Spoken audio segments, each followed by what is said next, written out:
अरे घूरना बंद करो, पहले सब्सक्राइब करो। Magical tree egg house. बहुत समय पहले सुमित नाम का एक गरीब किसान हुआ करता था। उसका कोई नहीं था, मगर उसके पास एक मुर्गी थी। उसे वो मुर्गी बहुत पसंद थी। वो मुर्गी आए दिन 2 अंडे देती थी। सुमित उन्हें पकाकर खाता था। कभी वो मुर्गी एक्स्ट्रा अंडा देती तो वो किसी बच्चे को या कोई गरीब को दे देता था।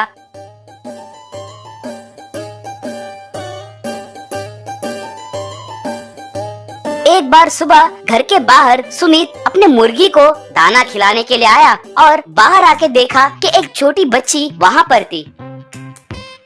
सुमित उस बच्ची को देखकर, अरे इस बच्ची को किसने यहाँ पर छोड़ा है, कहकर यहाँ वहाँ देखने लगा, मगर उसे कोई नहीं दिखे। क्वे, क्वे, कहकर रोने लगी। अरे रे, बच्ची को भूख लग रही होगी, अब इसे दूध पिलाने के लिए भी मेरे पास पैसे नहीं है ना, ऐसे सोचा कि नहीं। इतने में एक गाय वहाँ पर आई। गाय को आते हुए देख सुमित आश्चर्य में पड़ गया। सुमित दूध निकालकर उस बच्ची को पिलाया। एक दिन वो मुर्गी अचानक से मर गई। सुमित उस मुर्गी को मरा हुआ देख बहुत दुखी हुआ। वो एक पेड़ के नीचे बैठकर दुखी हो रहा था। मेरा एक लौता आधार मुर्गी भी मर गई है, अब खाने के लिए भी मेरे पास अंडे नहीं है, खरीदने के लिए पैसे भी नहीं है, इस बच्ची का पोषण कैसे करूं, मैं कैसे जीऊं? यूं सोचते हुए उदास बैठा था कि तभी एक स्वामी जी वहाँ पर आए। क्या हुआ बेटा, ऐसे दुखी क्यों हो?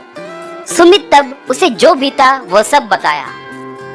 बेटा सुमित, तुम दुखी मत हो, मैं तुम्हें नई मुर्गी नहीं दे सकता, मगर उसे फिर से जीवित करूंगा, कहकर उस मरे हुए मुर्गी को जमीन में दफनाने के लिए कहा और उस पर एक पौधे को रखा। तुम्हारी मुर्गी की आत्मा इस पेड़ में रहेगी बेटा। तुम इस मुर्गी का जितना ख्याल रखते थे वैसे ही इस पेड़ का भी ख्याल रखना, तुम्हें सब अच्छा ही होगा। सुमित स्वामी जी के कहे जैसे ही हर दिन उस पौधे को पानी देने लगा। दिन ब दिन वो पौधा बढ़ते बढ़ते एक महावृक्ष के जैसे बदल गई और उसके ऊपर एक एग हाउस प्रत्यक्ष हुई। उसे देखकर सुमित आश्चर्य में पड़ गया। सुमित तब उस एग हाउस पर एक सीढ़ी डालकर अंदर जाकर देखा कि बस उसमें 2 सोने के अंडे थे।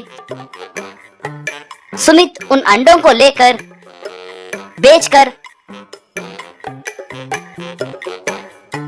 उनसे आए पैसों से उस लड़की को पालने लगा। ऐसे वो हर दिन उस एग हाउस के अंदर से 2 सोने के अंडों को लेकर उन्हें बेचकर गरीब लोगों को अन्नदान और वस्त्रदान करते हुए खुशी से जीने लगा। उस बच्ची का भी अच्छे से देखभाल करने लगा। एक गांव में एक गरीब आदमी रहता था।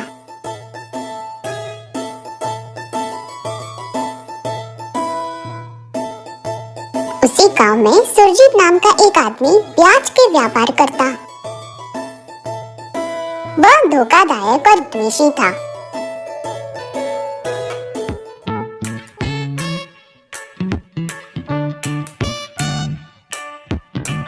बहन की शादी के लिए उसने अपना छोटा सा खेत सुरजीत के पास गिरवी रख दिया।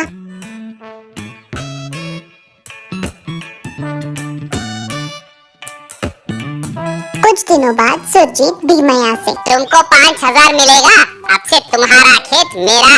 उसकी वजह से भीमैया निराश हो जाता है। अब कुछ नहीं कर सकता, यह सोचकर दुखी होकर घर के लिए वहाँ से निकलता है।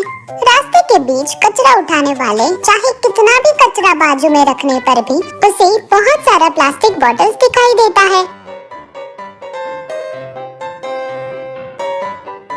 घर में आकर दुखी रहते हुए भीमैया की बीवी कुसुमा कॉफी देते वक्त, क्या हो गया जी, आप ऐसे दुखी होकर क्यों बैठे हो? हमारे पास जो बचा 1 एकड़ खेत प्याज व्यापारी सुरजीत ने गलत हिसाब किताब बताकर छीन लिया। अब मैं क्या करूं, मुझे समझ नहीं आ रहा है। आप परेशान मत होना जी, मुझे कितने अच्छे रिश्ते आने के बावजूद भी मेरे पिताजी ने, तुम्हारे पास पैसा और शिक्षा तो नहीं था, पर तुम बुद्धिमान और अच्छे आदमी थे।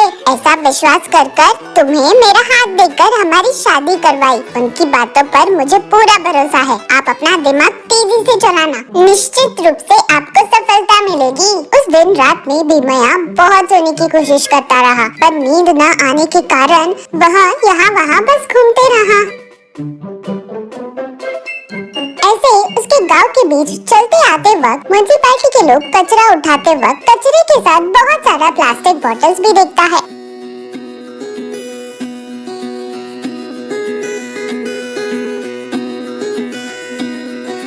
तब वह यूज किए गए प्लास्टिक बॉटल्स को रिसाइकल करके मछली और प्लांट्स को रखने का सोचता है।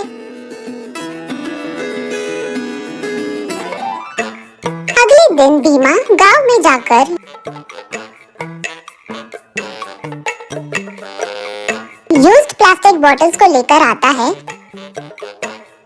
उसकी बीवी और वो मिलकर घर का पिछला हिस्सा की जगह पर इकट्ठा करते हैं। उस जगह पर बड़ा और लंबा पानी का टब तैयार करते हैं।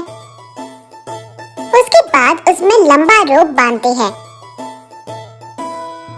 टब में पानी डालकर प्लास्टिक बॉटल्स को कट कर कर बॉटल्स के साइड और नीचे होल्स बनाते हैं। एक एक लाइन में एक एक बॉटल्स रखते हैं। उसके अंदर मिट्टी डालते हैं। उसमें सब्जी के बीज भी बोते हैं। उंगलियों की मदद से उन्होंने बीज को मिट्टी के अंदर धकेल दिया। इसी तरह वे प्लास्टिक बॉटल्स में पौधे उगाकर टब में बचा हुआ थोड़े पानी में छोटी मछलियों को छोड़ देते हैं।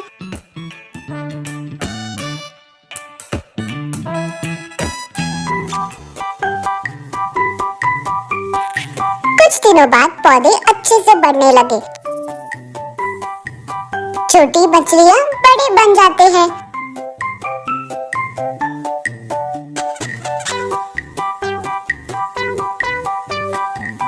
भीमया टब में और बोतल में बड़े हुए सब्जियाँ और मछलियाँ को मार्केट में जाकर बेचता है। ऐसे वह पैसे कमाने लगता है।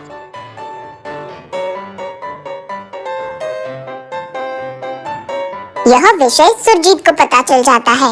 उसे बिल्कुल नहीं अच्छा लगता कि भीमया अच्छा कमाने लग रहा है। सुरजीत को उसके वजह से जलन होता है और बिना किसी को पता चले पौधे और मछली के टब में जहरीला केमिकल डाल देता है।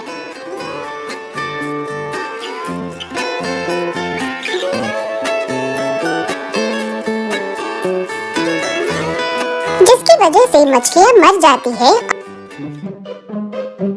और पौधे काले हो जाते हैं। भीमया बाजू के गांव से एग्रीकल्चरल ऑफिसर को बुलाता है। वे उसे देखकर भीमया से बोलते हैं, इस टब में किसी ने पॉइजनस केमिकल मिक्स करने के वजह से मछली और पौधे मर गए हैं। एग्रीकल्चरल ऑफिसर की मदद से भीमया पुलिस कंप्लेंट देता है। पुलिस इन्वेस्टिगेशन करते हैं और सुरजीत को अरेस्ट कर लेते हैं।